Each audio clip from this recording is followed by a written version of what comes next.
welcome to today's episode of Bump to Business Owner. I am your host, Caroline Marshall, and today I have the absolute pleasure of welcoming Maria Foreskowski. Maria is a powerhouse, an international headhunter, founder, and CEO of HVO Search, where their goal is to help founders, investors, CEOs, and HR directors identify and hire the best people with the right superpowers who are aligned with their mission, mindset, and values. You can find her also on her podcast, Anatomy of a Leader.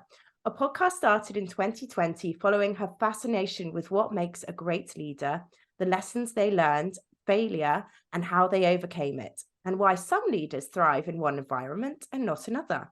All of this alongside becoming a mother and raising her two young children. So, Maria, welcome. Thank you so much, Caroline. Nice to talk to you. Lovely to talk to you, and it's finally I'm really excited to share some things you might have to say about motherhood and business ownership. Now, what I'd really like to start with is just finding out about mums and who are founders and the career path that led to that. So please tell me a little bit about yourself. Sure. So going back to how did the whole motherhood come around? I always knew that I wanted to have kids, but it wasn't ever a plan. And I met my husband, and literally it was like love at first sight. We got together. I got pregnant within 3 weeks of meeting him.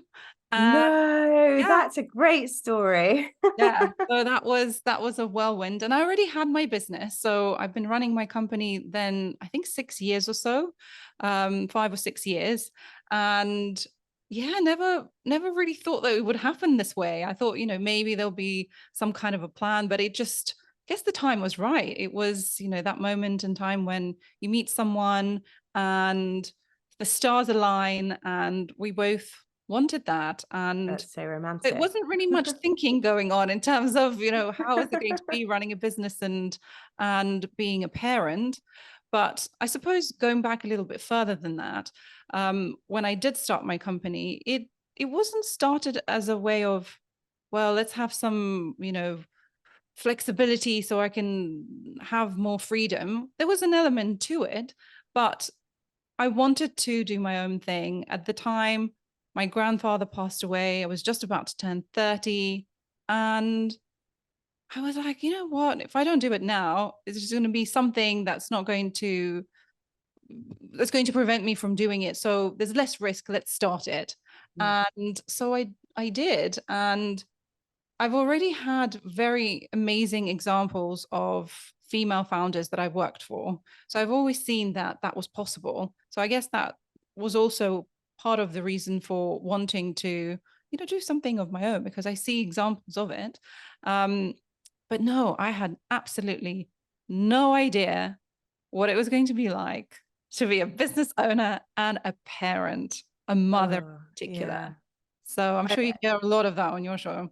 Yes, that I think we can all relate. Basically, it's the common theme running throughout, especially if you had your business before babies, which I didn't. And I can relate to that a lot, actually, because I think coming from the VA industry as well and seeing female founders, I think that's probably why I'm starting this podcast. If you see other people doing it or around it, we can both relate. It wasn't as much of a leap for us, maybe, because it's kind of something we're immersed in, is that founder community.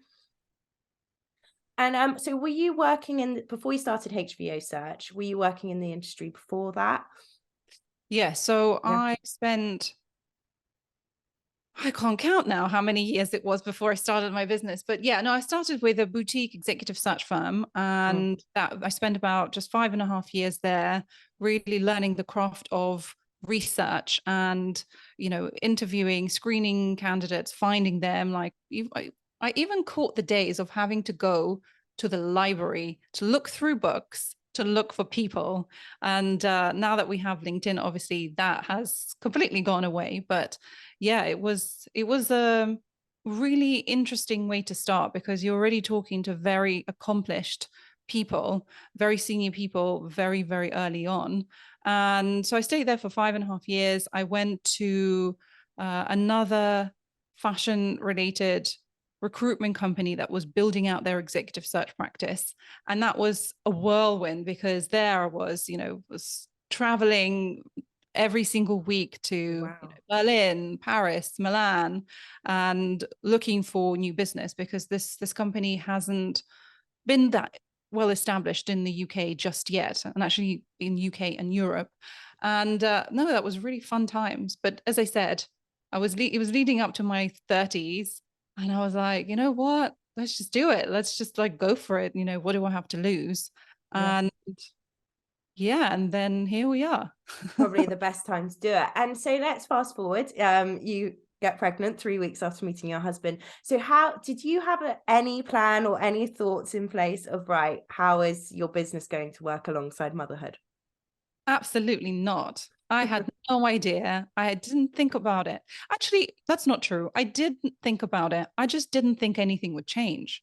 I thought, well, I've already got some kind of flexibility. I already, I can, I had a team at the time, so I can delegate, I can make things work. But so I just thought I was just going to continue the same. And even there Yeah. was, so I'm going to talk about the birth, but I had my first and my second as a home birth.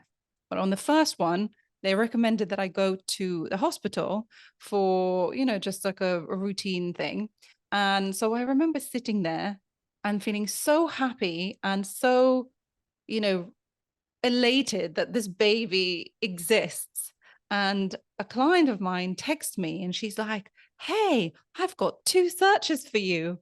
And I'm like, "Great, amazing." So I'm there on the phone with her. Like, I have just given birth, like, 6 hours ago.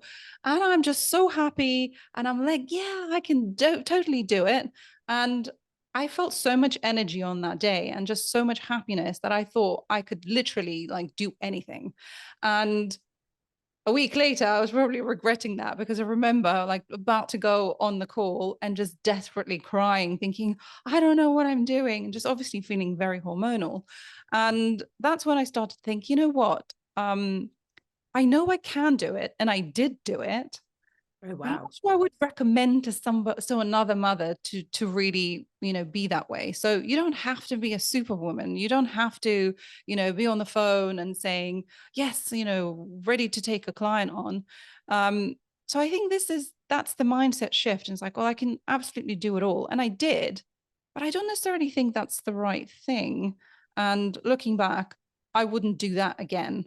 I would be like, great, amazing, maybe give me a few weeks or something just to spend time with my baby. Or ride the high out, because I love you sharing your high after birth, because I had that with my first as well. And I think it's so wonderful for that can be the case. And if you run a business, maybe don't agree to stuff when you're on that high after you've just birthed True. your first child. Yeah, no, for But sure. yeah, and I appreciate you sharing. Maybe you wouldn't recommend that, because I do think sometimes you can, if especially if you're yeah, talking to us a few years ago, because I can relate to that as well, of like, nothing's going to change. I'm going to carry on doing this and be superwoman. That it's okay to say no to business, or to delay it, or to, have that time to recover because of the hormones and the body, what your body goes through, even with a healthy birth. I think is so important to recognize that, like, I did this, but it doesn't mean has it laid the path for where you are now, or saying yes to those two searches? Yeah. I think it came from a place of, and this is something that I've learned being a mother and having to not just think about yourself, but also the lessons that it teaches you. And I went through a whole journey of understanding where my triggers and my traumas come from, and that actually the reason why I'm so driven and so relentless, and sometimes like a dog with a bone, and just like won't give up. I will just keep doing it, even if it's at the personal cost to myself. Yeah. And being a mother, I've realized that that's not the best way of operating. You're not operating from a place of abundance, you're kind of operating from a place of fear. At least that's what it was like for me. And that was something really important. So I'm now a huge, huge advocate for taking a moment, taking time. You don't have to be constantly busy doing something, even if it's productive, even if it's really good for your business. I think there are moments when you just need to prioritize yourself first and put Yeah. yourself first, and not actually engage and just, take care of yourself and your body. Yeah. I think that's such a valuable thing because I can identify that, like with my first job, I felt such a place of fear that I was going to get left behind and went back very quickly. And I think if anyone, that is such great advice. If anyone can kind of feel, okay, where my drive, is this coming from a place of true, like I said, abundance or true joy, and it is the right time, or am I doing this because I fear this new stage of my life and I fear that I might have to take a pause, figure out who I am in motherhood, and then come back to it. And that might, not be the traditional year that some people take from corporate, but just give, the timeline that works for you if you have that privilege with a business. I do think that we're still not there yet culturally about accepting women who work, whether Yeah. they are in the corporate or whether they are in, or whether they're running their own business. I lost a client when I was pregnant with my second. It was a client that I've worked with before, but when they found out that I was having a second baby, it was literally like, okay, well, we're not going to go ahead with the search anymore. So Oh gosh. that really stuck with me. And Mm, I think that was the first time that I realized, well, wait a second, there is something to this about being a mother and all of a sudden not be, and being seen less than, that yeah. somehow you're not capable, even though with the first child, I didn't take a maternity leave until 6 months, when my daughter turned 6 months, when we went to Brazil and we spent 2 months out there. When I say maternity leave, I basically worked through at least 50% of that Mm. remotely. And when I was with my second, I was like, I've already done it. I've already proven that can happen, that I can do it. And the And that you second still time, want to as well. I think that's the thing. You're not just going to dump your clients kind of I thing. think this fear doesn't necessarily come from your own traumas and your own fears, unfounded fears. I think, well, I don't think, I know that in society, we don't see women who are mothers as capable because, well, the physical health, the priorities change. But I think that there is still a long way to go to figure out how to make that happen. And Yeah. for, I guess, society to realize that yes, women can do it, but yes, we also need to support them so that way they can continue, that they don't fall out of the workforce, or they don't stop doing their businesses, or investors invest into the founders who are mothers. So there's a lot to be done there. No, I agree. I agree. And I think even, I don't know, I've thought about this a lot because when women are like, oh, no one told me this was going to happen or this is how it is. And I think there was an element we didn't want to listen before we became kids. So that's where the society change comes in, is making women, girls, and men more involved in what a journey of becoming a family looks like and supporting them when they're ready to get to that stage, because then it's less of a shock for them. Yes, I definitely, like, looking at my own experience, I should have really looked into it a little bit more. But you know what? Sometimes just life is like that. Things happen. Yeah. And there's a lot of women who wait and wait to have children. And then, sadly, some cannot. Yeah. And, sometimes you just have to do it, or it just happens by accident and you figure it out. Yeah. And you sometimes, when you know how hard things are, you decide not to. Yeah, So that's so true. same thing as in business. But I talk it's to a lot of worth founders. Yeah, I talk it. to a lot of founders. Like, if I had known it was this hard, I would never do it. And I think it's the same with kids as well. Yeah, it's so true. And was there anything that stands out as shock to you most once you started to get into the routine of motherhood and running your business? If you're in that routine yet. Um, I think I am in the routine now. I mean, my daughter's 5, my son is going to be 4 very soon. Oh, So wow. we are in the routine now. And I'd say the reason why we're in the routine, for 2 reasons, is because childcare is now simplified, because they are nearly both in the official kind of Yeah. government plan, and the school that they go to has after school childcare. So Oh, you've got like fantastic. wraparound childcare. And I think if it wasn't for that, it would be extremely difficult. I think Mm. one of the things that really shocked me becoming a business owner and a mother is all of the structures that you don't think about. For example, I can't expense childcare as a business expense. But then I'm like, well, if I don't have that, then I literally cannot work Yeah, because, I don't have my mother. My mom passed away. My husband's that's right. parents are in another country. They're in Brazil. And so what am I supposed to do? So if I don't have childcare, I can't run my business. So, okay, there are some government, but it's just not enough. I mean, this No. is something that I feel a lot of women don't really understand until they're in the thick of it. And it's not easy to understand all of it either. And like all of these, um, um, how do I say it?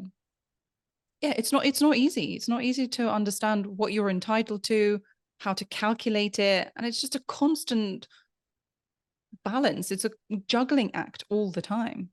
And like you said, with the changes, I think my personal shock, which I hope others can relate to, was the school hours when that became a thing. Because you get used to nursery, and that's quite 8 to 6. They get all their meals there as well, and then you're like, oh, but I've got to leave at 2:30 to collect my child. If your child doesn't have a school with wraparound care and things, and we're lucky now, but we didn't have access to it for about a year or something, and it is that whole logistics of that is, I think, can be quite a shock for mum starting it. And we touched on this briefly, but I just also wanted to, if you're happy to talk about your home births, because I am someone who also had one with my second and it was amazing, but like you, had to go to hospital for just nothing big, a little issue for me. But then my child ended up getting very, very sick, and I felt I think it's a good place to talk about it. I was judged for my home birth. So I think when we talk about walking about judging working mothers, I think the whole of motherhood, when we can sometimes judge on that. So what made you have a home birth the first time and just go for it? Because both sound great. Yeah, I went from wanting to have an elective C-section, wanting a home birth. And I 100% give credit to Marianne Constable. So shout out to her, who was my hypnobirthing teacher. And when I first heard of hypnobirthing, I was like, what is this woo-woo stuff? Like, whatever. But what I liked about it was in my yoga center that I went to, just doing my usual yoga practice. And it was something that you did with your partner. So you did it as a couple. And I thought, you know what, it would be a nice experience, kind of learn about it. And there was no woo-woo stuff in there whatsoever. In fact, it was so super practical that I understood not only the biological process of birth, but also the UK NHS process of what works. So I think it's probably close to what the antenatal classes are, but she was so good at bringing the partner into the process. So you became a team, and that was like a massive bonus for both me and my partner. And he still to this day says that he was so glad that he went to do it, and that the birth itself was the most amazing experience that he's had in his life. Oh, So for me, choosing a home birth was actually a rational, logical, and practical decision. And the reason why I say that is it comes down to amazing NHS and amazing midwives, and also luck to some extent, because when you have a home birth in the UK, they send you two midwives to come and stay with you when I think when you're 4 centimeters dilated. So that's what they, tend to like, they want to, that's the point in time when they come. And when they come, so the two midwives stay with you for 12 hours, and then they change for another two midwives. So effectively, you're in your own home, you're in your own environment, and you're getting almost like a private experience. mm. Um, and it's cheaper for the NHS for you to have a home birth than it is to be in I hospital. looked at the stats for that as well Yeah. before I had one, And which is so, and when interesting. you're in the hospital, basically, a midwife might come every so often. They're not there with you, holding your hand and looking Yeah. after you every moment of the day. So that was like, okay, this is really interesting. And what they explained is that because the luck part is that I live very, very close to the hospital. So in an ambulance, it's effectively like a 15-minute maximum Yeah. drive. Mm. And what Marianne explained to me is that even if you're in the hospital and you're in the maternity wing, regular maternity wing, and something happens and you need to have to go into, a more advanced, you have to have emergency C-section or whatever, there's an emergency, it will still take somewhere between, 15 to maybe even 40 minutes for them to prepare a room whilst you're already in the hospital.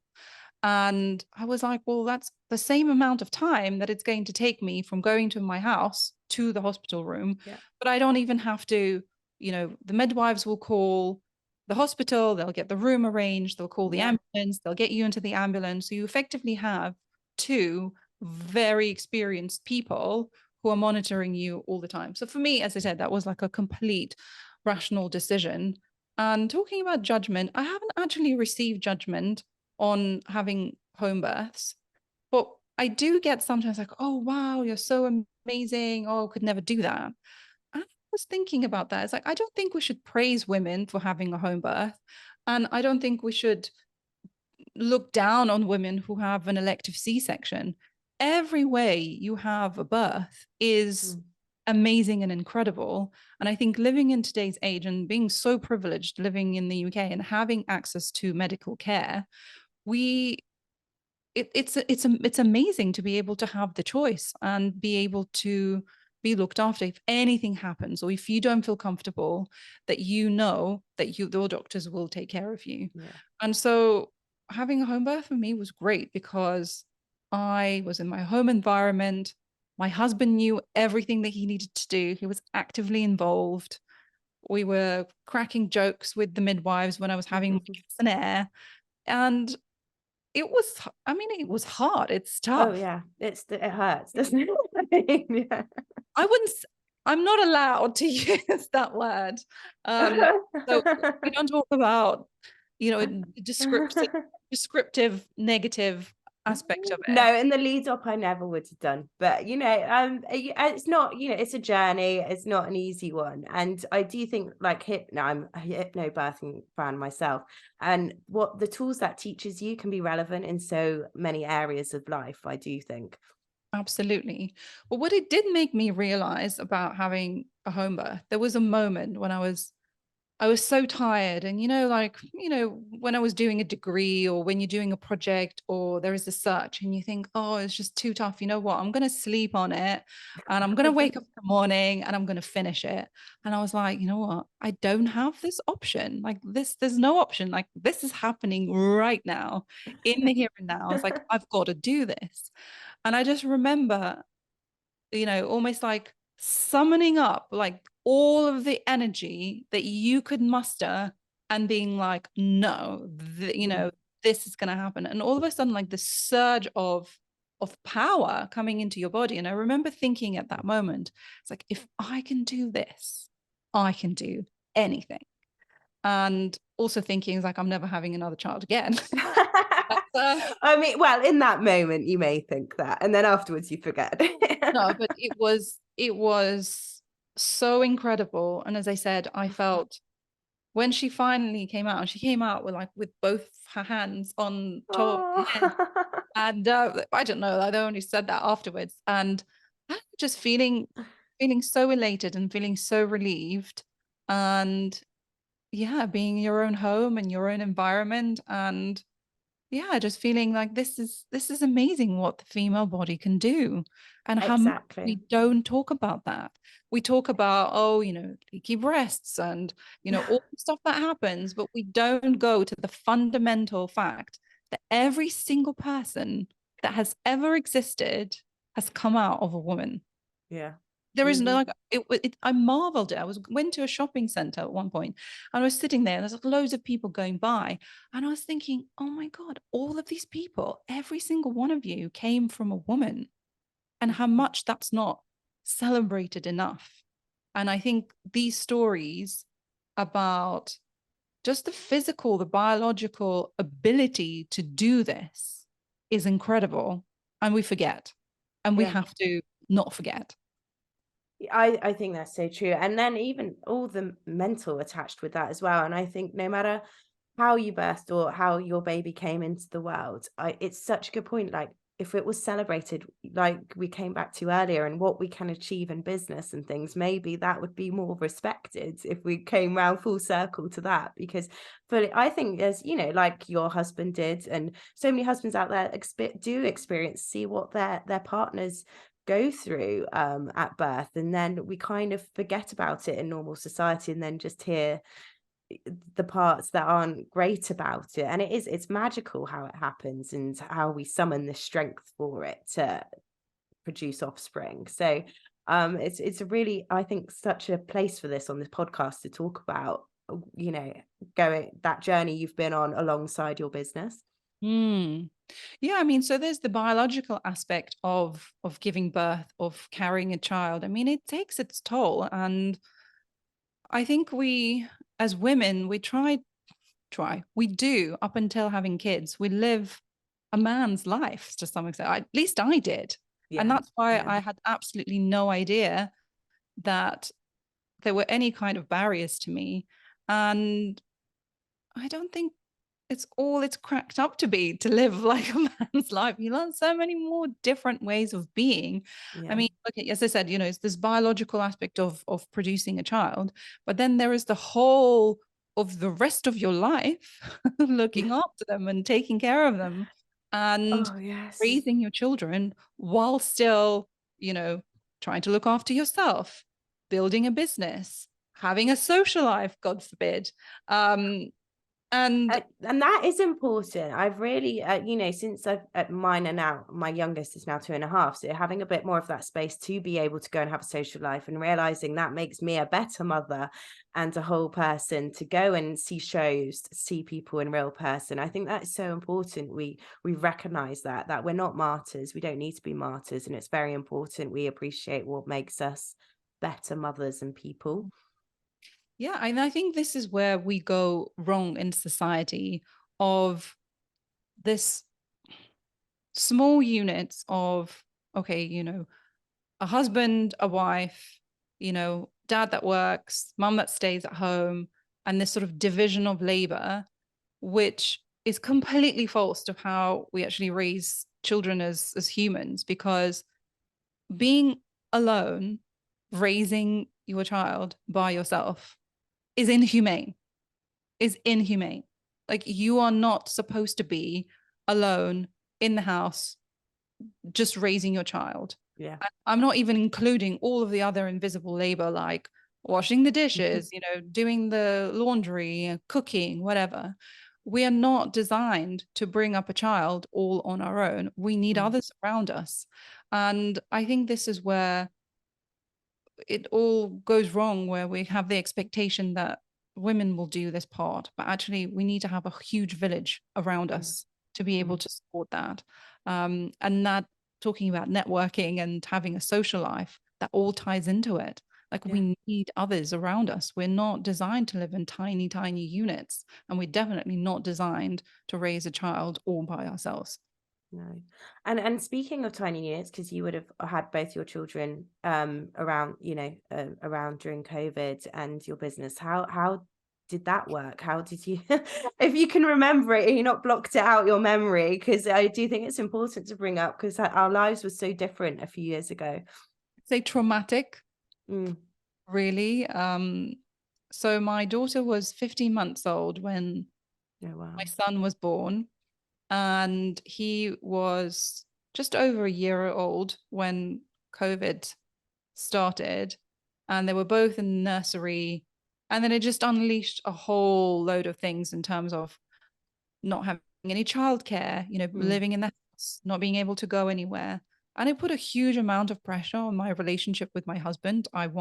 You know, I won't tell a lie. It was really one of the most difficult periods of time, because there is this fear about what's happening in the world. You have small children. What's going to happen to your business? So literally every single fear was activated. So that period of time was really, really challenging. And again, this is something that I've learned about myself, is that when things go wrong, when there is some kind of crisis, instead of taking stock and thinking, okay, let's take a pause here, let's take a breath and figure out what's going on, I just jump straight into action and start doing things, which is great when things are really falling apart. But when it's more of a psychological aspect, actually taking some time and thinking, you know what, is this the best course of action? Let's just take a breather and decide what not to do. So I think I overdid it at that point. Yeah. And again, acting out of fear rather than thinking things through. Yeah. So yeah, that period is probably best left forgotten, to be No, honest. but well done, because I think, you know, it like, and thank you for sharing, because I personally can relate to the challenging times COVID brought to marriages and raising children and businesses at home. I mean, I was lucky mine wasn't actually running in actual fact, so that was great. So, you know, I just think it's important to mention, as that's a real part of our motherhood journeys now, that time period, hopefully never to be repeated again, but still part of our journey, kind of thing. And so something I'm really fascinated to know about you is you work with C-suite talent and interview some of the most inspiring leaders on your podcast. What traits have you consider from them to be essential to be a founder, and especially maybe a mother and a founder? Hmm. The best leaders I've interviewed are self-aware, or at the very least, they have arrived to it, where they really understand themselves and they can accept the mistakes that they have made. They look at failure that it's not the end of the world, that it's just something that happens. And in order to arrive to success, you have to make mistakes. They're not afraid to do that. Empathy. So, and this is not talking just about female versus men, but I would say all best leaders have an understanding of how to treat other people. Because for a founder, especially, you need to win other people on board. You need to, you know, when you're talking about sales, negotiation, marketing, influencing, you need to be able to get other people on board. And the best way to do that is to be a good person, I'd say. Yeah, sure. There are some, you know, AOs that succeed, but really the best ones, they bring people on board and they build exceptional teams. So they hire the best, they look for people who are better than them, they encourage people to bring the best out of them rather than micromanaging. I mean, we talk about that all the time, but it really is about getting people to believe in your vision that is so crystal clear and being intrinsically motivated to do it rather than with cash bonuses or, you know, or even negative incentives. You know, it's really about bringing people to do their best work by inspiring them. So yeah, I would say that. Amazing. And that's so interesting bringing that up, because you think as mothers, so many there's no choice. I was saying this, I think, earlier with someone else, that when you've got your little child there with all your traits and things, you've got no choice but to learn to be. If you're not self-aware, you start to learn to be and start to try and find out why you are. And the same with empathy and things. And I heard you also talk on your podcast how men are more likely to apply for jobs they're not qualified for with women. Do you think that's true with starting businesses as well? I'm not sure. I don't know if that's the answer. I probably haven't interviewed enough yet, or at least not focused on that question. But there is something to men just leaping into it without having all of the answers.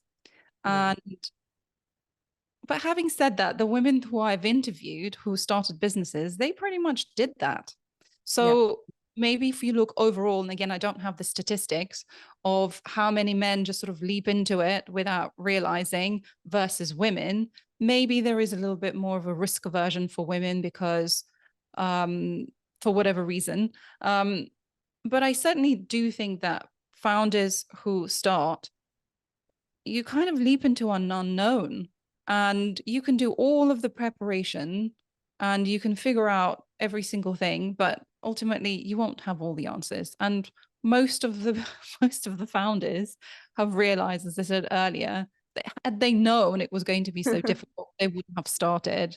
I think one theme that came out of the interviews from the podcast is a lot of women have started businesses in frustrations to the fact that it was that they could not achieve what they wanted to do in the corporate world, and then they wanted to take that into, the kind of like the unknown. So I feel like that is something happening for women for sure, that whether you didn't have enough flexibility and you said, you know what, I'm just going to start whatever business in my kitchen and I'm going to work around those hours. So I think that flexibility aspect is massive for women. And it's a challenge for me as well, because I think a lot of amazing, incredible women leave the workforce, so in the corporate world, to create, smaller companies, for example. So maybe they don't even have any intention of, having a unicorn, but they just want to have more flexibility and do work on their terms. And I would want to encourage women to start businesses because they are solving a problem in the world and not just creating flexibility for themselves. I'm not saying, I don't want to say that that's the reason why they do that, but that's what I'm getting from the conversations. So going back to, whether men leap into it, there is this theory of why men kind of apply for jobs that they're not necessarily qualified for. And it's to do with dating.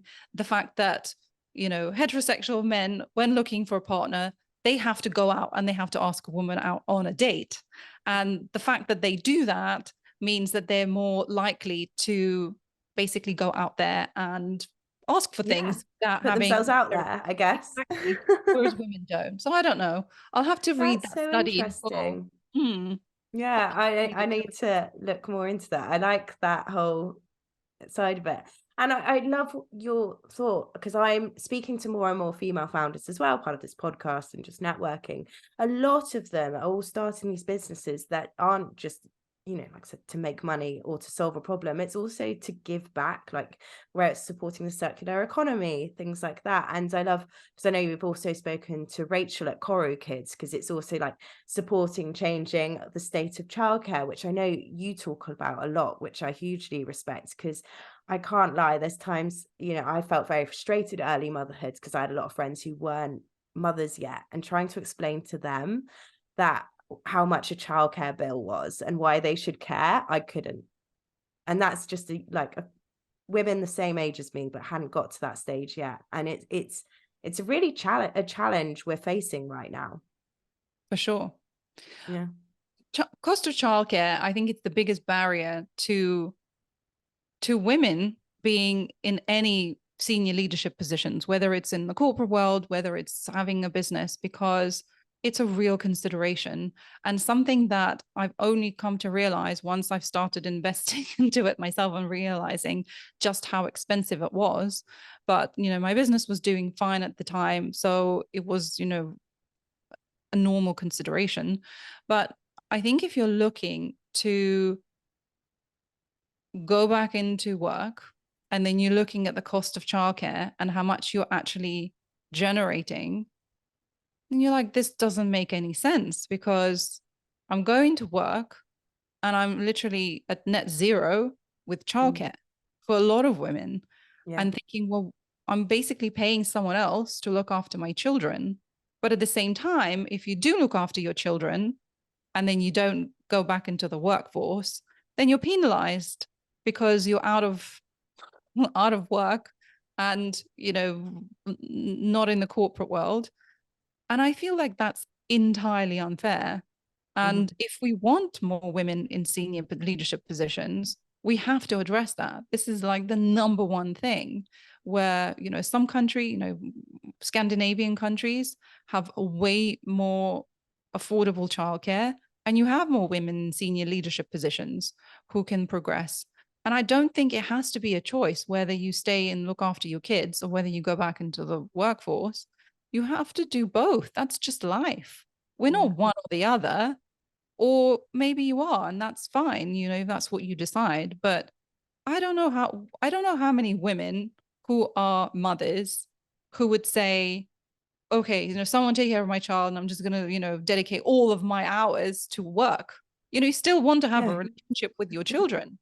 And I would dare to say that even men have that. But because culturally, it's like you go in there, you have like whatever, 1 week paternity leave, and that's it. And you have to go and work for longer hours just so that you can compensate for your wife not working.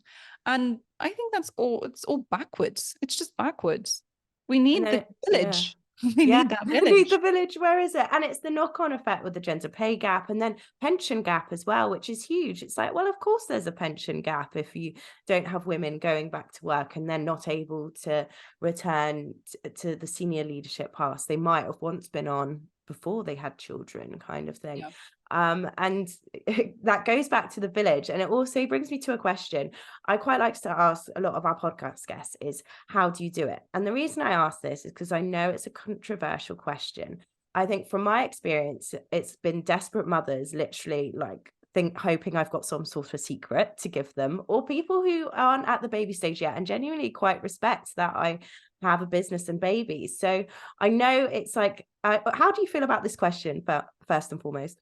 I love this question because it's something that I've spent some time thinking about, because, I see these posts and it's like, oh, female CEO with the word female crossed out, or, oh, only women get asked this question and not men. And whilst I'm all for having equality, I think also if we don't address it, if we don't talk about it, we're doing women an injustice, because it's a conversation that needs to be had, because how difficult it is for women and what the challenges are.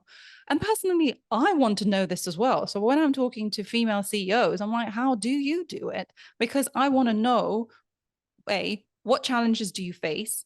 Yes, they're similar to mine. And then what are your, how do you work around that? What do you actually do? So I think it's a very important question that we have to ask, because we need to continue the conversation. We need to continue bringing this to the world's attention. And we also need to share. We also need to share tips and tricks and hacks and long-term strategies about how to make this happen, because women have been in the workforce since the 1950s. So it's a tiny amount of time. And when I say workforce, I mean paid workforce. Because women have worked forever, doing way more, way more, for no recognition, no pay, but they want to be recognized for that now. They want to be paid. They want to have freedom. They want to have independence. And so how do you do it needs to be a national question. And like, how can you help me do it needs to be a national question. Especially in a world where the world rewards financial independence. Like, it's a lot easier to get out of something toxic, whether it's a workplace or a marriage, if you financially can fall back on it. And if you can't, then it's a lot harder and it's a lot more toxic for everyone if you can't do that. And I think, that's such a huge extreme piece, but that's why I do think it's so important, is if we're recognizing the mental load is a thing. And then, and so have you, in line with that, have you got any tips, Maria, about how you have made it through the early years and got your business and your podcast? Because there will be people in awe of that listening to this.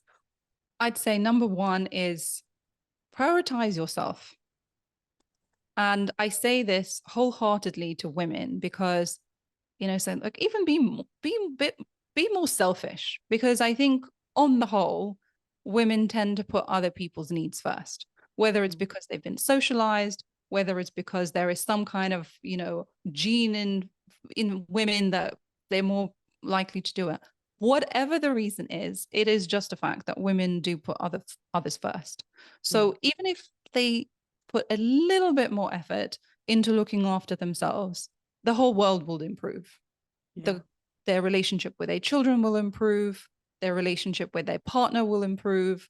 How they show up to work, how they show up in business, all of that will improve. So I would say, really put yourself first. Make time for yourself.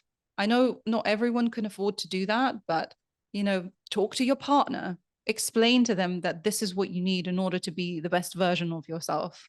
Get your friends, your family, you need, I don't want to say allies because that sounds like you're going to war.